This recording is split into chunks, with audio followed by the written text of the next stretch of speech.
Once you start to realize that you deserve better, you will never accept less. You will get to that point where you have really high standards. You will get to that point where you are very quote unquote hard on men, because do you know how much work I had to put in to love me, and you think you finna give me less than that?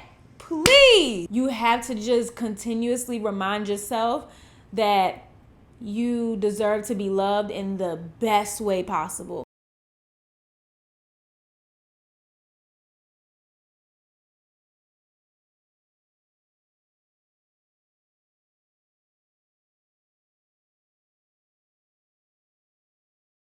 Hey y'all, it's Jimmy P and welcome back to my channel. As you can tell by the title, we are doing another video, a part of this, I don't know, do we call it like the healing series? I don't know, I still haven't found a name for it, but what I do know is that I am in a space where healing is very important to me, and so it's only right that I show that on my channel and on like my platform, because I want us all to be healed women. Like, I want us all to be out here living, thriving, and just having like the best life we could possibly ask for, because we've done the work to get to that point. So I was scrolling through my DMs the other day and I seen a message from somebody, a girl, asking me about advice on how to get over a relationship or like a toxic ex, something of that nature. And then I lost it. I don't know where the DM went, but I remember her asking me that, and I took a moment like to debrief it, to kind of like be like, damn, like, am I even equipped to like come through with like advice on this? It took me so long to like get through it that I just felt like, for a minute, I felt like I don't think I'm the person to answer this question. But then I sat down and I talked to God about it, and I brought it to him to kind of see how I could bring my like situation and use it as like a segue into helping other. I don't know. But here we go. So before we get into the video, make sure I hit the subscribe button down below, hit that bell button right next to it so if I upload all my videos. And of course, go and follow me on all my social media at JIMIP_. Okay, period. Now, it is Valentine's Day. I know, like, why would I do this on Valentine's Day? Because in all, Valentine's Day is a day of love. And this video is strictly about self-love and how to love yourself, love on yourself. And that will get you to a place where maybe next year, for Valentine's Day, you'll be with the man of your dreams, the man that God has for you. Okay, hunty? So if you've watched my previous story times about my toxic ex, my toxic relationship, I don't want to like feel like I keep bringing up that relationship, but it was such a like core memory in my life. I was in a relationship for about 4 years, like, I guess consistently, but probably longer than that. It's so crazy because when I was sitting down and I was writing this, and I was kind of like trying to come up with like, well, what is it? Like, y'all know, like, I'm a why person. Like, I feel like once you find the reasoning behind certain things, it'll be a lot easier to find a solution to it. Like, you can't just be looking at a problem and be like, I don't know. Like, let's just throw some rice on it and maybe it'll make it all better. Like, no. I feel like the issue is also like finding temporary solutions. Yeah. I'm talking to you, girl. It's when you like know there's an issue, your heart is broken, you feel lonely, you feel lost, whatever. And so you go out and you seek these temporary solutions to this problem. Where, remember, I said in the other video, you trying to find external solutions for an internal problem. Like, babe, the caller is coming from inside the house. I can't say that no more than I've already had, but it's a literal thing, y'all. Like, I should get it on a t-shirt, right? I'm not here to attack you. I'm just saying, sis. Why is it so hard to detach physically, mentally, and emotionally? So physically, you don't want to detach from somebody because they're your comfort. Like, you slept with them every single night, you talked to them every single day. You knew that even though you may have felt alone, girl, you knew that you technically had somebody, you had a relationship, you had your go-to guy, right? So it's the comfort of knowing that that person is there. For me, this is a relationship that I had since I was in high school. So it was in those early developmental stages, and I kind of latched onto like that core person. Like he was literally a core memory. And so when I got older, it was a lot harder to detach from it physically because he was my comfort from my past. I'm like a hoarder. Like, and it's like if I think about it, in real life, I'm a hoarder in real life. So of course it's gonna reflect at like how I am in relationships and stuff like that, because I don't like to let go of the past. I have like gym shirts from when I was in 10th grade. Like I have like sweatpants from like my first college, not even the one I graduated from. You didn't even graduate from that school. Why do you still have sweatpants from there?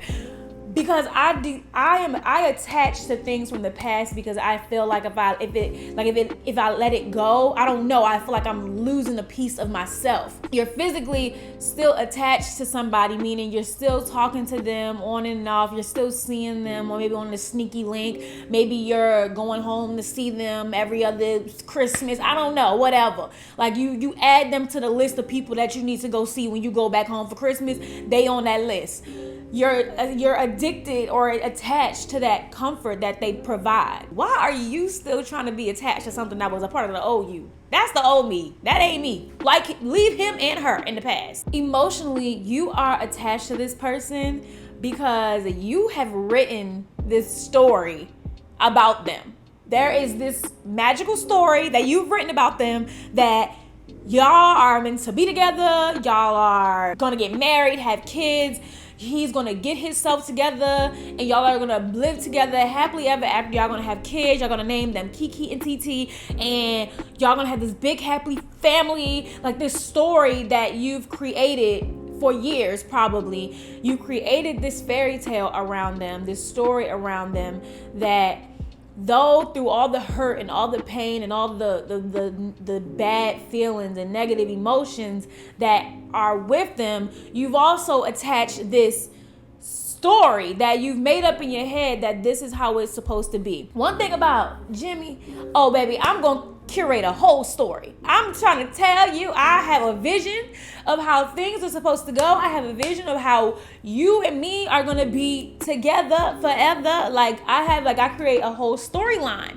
Like honestly, like give me a script. Like I can literally write a movie. Emotionally, I am attached to the story that I've created with this person. I may not even be actually attached to the person, but I'm attached to the story. You think without this person, you can't have this story. But I came to realize that I can have this story. It may just not be with you. And it's so crazy because even like so many loopholes were like thrown into like our story. And I just would be like, okay, we can rewrite this. All right, that's fine. We can rewrite this story. That'll work. That'll work. I can rewrite it. I can do that. And then you start to realize that you are rewriting a lot of your story, and your story not even the story that you really wanted in the first place. And now you sitting here sad, mad, and depressed. My story has been the same since I was a kid. I remember me daydreaming about me and like this big house with this big family. We had like huge Christmases, and like my husband was like utterly like in love with me. That has been my story forever. The man has changed often. It feels good knowing that one person doesn't complete my story. If one part in the story was to falter, that it doesn't mean that all of it is gone. Like it feels good knowing that. So think about it like that. I don't know if that made sense, but yeah. Mentally, and now this was the tough one, I feel like also, but not tough on the fact that it's on another person. This one is tough because it's on you. And this doesn't go for everybody, okay? The shoe fits, wear it, bitch. Mentally, it's hard to detach from someone because, sis, you think that there is nobody better out there for you than them. Now, let me give you an example. So I was dating this guy, and I had known him before. Like we had previously dated before, and that didn't work. And then he came back again. I remember me asking him like, why'd you come back? Like, why are you back here? Like, you know, whatever. And again, I create this story. So in my mind, I am thinking, you know, like this guy is like I've been reflecting and I just really just love the woman that you are becoming, and I just really feel like you'd be a great mom or a great mother or a great wife, and like just all of this like fairy tale-ness that I feel like I want my man to see when he see me, right? And he says, because it's exhausting meeting new people. I would rather just go back into my past flings and try to work it out with somebody that I've already been with, someone that I'm already accustomed to. That felt like the biggest slap in my face, because you're not here because you picked Jimmy. You're not here because you saw something in me. You're here because you went through the roster trying to figure out, okay, let's see who's single. Okay, she looks great. Okay, yeah, that was good. The sex was good. Yeah, she still look good. She pretty. Okay, fuck it. Let's do this. And though it sucked, I had to sit back and think about it like, damn, like I low-key do that too. So like when I was going through that breakup stage of my 4-year relationship, and I was kind of like trying to fill like that void and trying to find somebody that was like him or better, I started to go out and try to date other people and have fun. And whenever it did not work out, I always went back to my ex. It would always be a phone call that is just like, hey, what you doing? Yeah, remember that time back in 11th grade when we got together? And then we start reminiscing about the past times when times were good. And then you start to make this huge thing where it was really only 1 month of good times out of the 4 years, and you start to make this 1 month seem like it was the entire relationship, and it wasn't. Maybe we should try this again. Are you ready for me this time? Like, are you ready to change? Are you ready to fit back into this story so we can have this happily ever after family? Oh my God. Oh, it's so toxic. But 3 months down the line and y'all are back to square fucking -3,000. Y'all are back to arguing and fighting. Y'all are back to you feeling like you're alone again in this relationship. You feeling like you're not prioritized. You feel like you're not being loved the way you want to be loved. You feel like your needs are not being met. And now you are back in the revolving cycle, and you are out here again trying to find another man that will give you better or more than him. And then when that doesn't work again, you come right back to your previous relationship and you do it over and over and over again. And I feel like that's where the self-love part comes in. You feel like because, oh, this didn't work with this new guy, I obviously need to go back to my ex, because obviously that's where I'm supposed to be. Obviously it's not working with anybody else because I'm supposed to be with him. No, bitch. Sorry.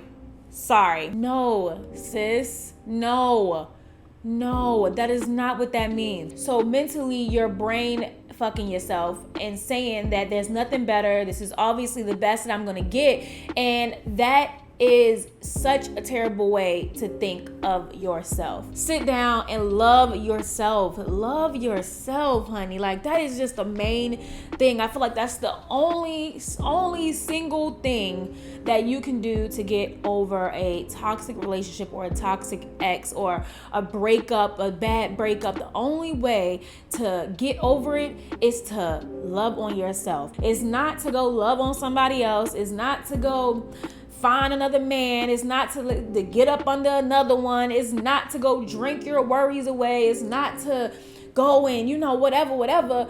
No, like the issue isn't to run away from it or escape from it and go somewhere else and find solitude in something else.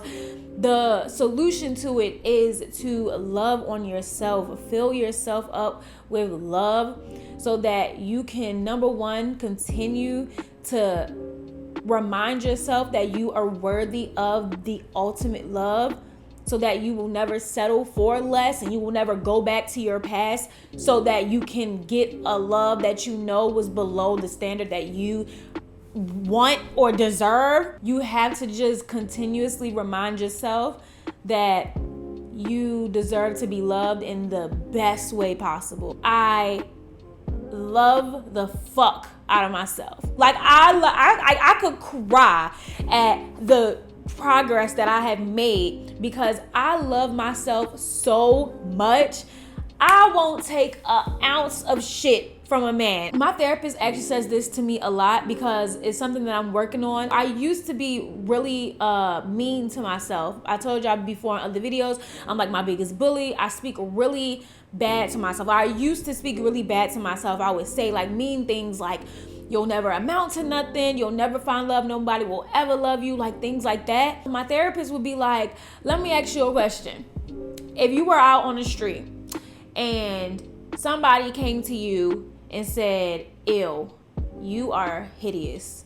Ew, nobody would ever love you. Like, girl, please move on to the next bullet point because, baby, this ain't it. Like, you will never amount to anything. Girl, that little silly career you got, that ain't never going to amount to nothing. She's like, if somebody came up to you on the street and said that, what would be your response? And y'all know me, I'm like, who are you talking to? So she's like, knowing that if somebody on the street was to say something like that to you, would probably give them a 2-piece and a biscuit. Why are you letting yourself talk to you like that? And I had to sit back and I'm like, damn, she right. You're being disrespectful to yourself. You're spitting on yourself. You're spitting on yourself, walking over yourself, disrespecting yourself. I don't tolerate disrespect from nobody. Why would I tolerate disrespect from myself? Like, I had to really sit back, like step out of my body and be like, who you talking to? The spirit in me steps out and looks at me and be like, who is you talking to? Flesh me get real scared. And the spirit me is like, yeah, that's what I thought. It's also been something that I've been implementing as far as how I treat myself and how I allow others to treat me. So when it comes to how I'm being treated, how I'm being talked to, how I'm being loved, it's a reflection of me. And so if it doesn't fit how I am to myself, I don't pursue it. It's not something that I'm interested in because I wouldn't allow myself to do it. So why would I allow somebody else to do it to me? Once you start to realize that you deserve better, you will never accept less. You will get to that point where you have really high standards. You will get to that point where you are very quote unquote hard on men, because do you know how much work I had to put in to love me, and you think you finna give me less than that? Please. Physically, I feel like I left my toxic relationship a very long time ago, like years ago, right? But mentally and emotionally, I think it's going on 2 years. Where I've been mentally and emotionally detached from that person, from that situation, from that relationship. So here's kind of what helped me. I got a little like workshop thing that y'all can do that helps me during my process of trying to like get unattached from that toxic relationship and that toxic person, and it kind of helped me. I want you to create a space. I want you to sit down, quiet time, put on some like background music or something like that, like set your stage, set your stage, invite God into this like conversation that you're having so that y'all can kind of unpack everything together and go through the cons. The pros are not the thing here. If you're watching this video, then you already know that the relationship is probably not in its healthy state. It's probably not healthy. And so it's time to stop dwelling on those little pros and talk about these big cons that are bringing you to this point. So sit down in it and write out all of those cons. Was he not consistent enough? Did he not prioritize time with you? Did he not speak to you well? Did he not uplift you? Did he not whatever your love language is, like, did he not give you words of affirmation? Did he not confirm his love for you? Even materialistic stuff. Did he not take you out to fancy dinners enough? Did he not show you off enough? I don't know, maybe on Instagram, I don't know. Did he not travel out the country with you often? Did y'all not go on vacations together? I don't know, whatever it is, right? Whatever it is, all the cons, whatever you felt in that relationship, however you felt, however he made you feel, whatever you went through, whatever got you to this point, all of those cons, write all those cons out. Write them down, cry about it, be mad about it. It may take years, babe. I'm not gonna hold you. This is not an overnight thing. Go through the pain. You can't run away from it. You can't just jump over to the end point. You gotta go through it. Turn those feelings around to yourself. Do you prioritize you? Do you take time to spend time with you? Do you post yourself? Do you speak highly of yourself? If the odds are not in your favor, if you say, no, I don't speak highly to myself, no, I actually don't prioritize time with myself, dang, I actually don't take myself out to fancy dinners. If the odds are not in your favor, then you need to start to focus on that self-loving part. Start to focus on that self-care. Start to prioritize yourself. Take time to spend alone with yourself. Take time to go out to fancy dinners and treat yourself. Because once you get to that point where you are doing those things for you, where you are prioritizing your time, where you know that you are filling yourself up, where you know that you go and take yourself out to fancy dinners all by yourself, when a man comes into your life and he is not doing that, you will be like, excuse me? The only way you will feel like you deserve better is if you give yourself better. I high-key know I deserve the world because I literally give myself the world. And honestly, if I give myself the world, you probably can't give me the world because I give myself the world. So go get the damn stars. Go to the moon and get the moon. You're gonna have to be an addition to this equation, honey, okay? So ultimately, it's just self-love and self-care. It is not a 1, 2, 3 step program. It takes so much time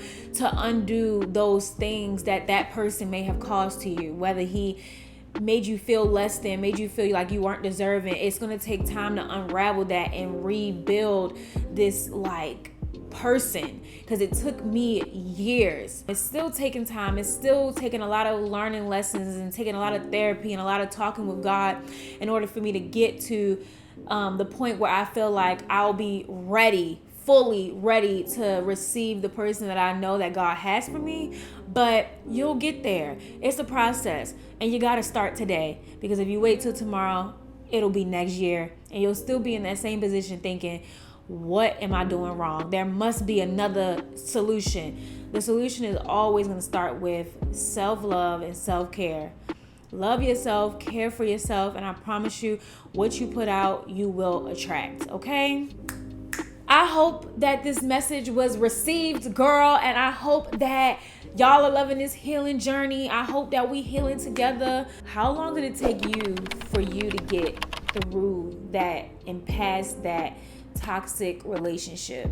Again, I think it took me about 6 to 8 years. And so let me know down below. I love y'all. Thank y'all so much for watching this video. Happy Valentine's Day to all the lover girls and boys out there. I hope y'all have an amazing day, and girl, love on yourself even on this Valentine's Day, okay?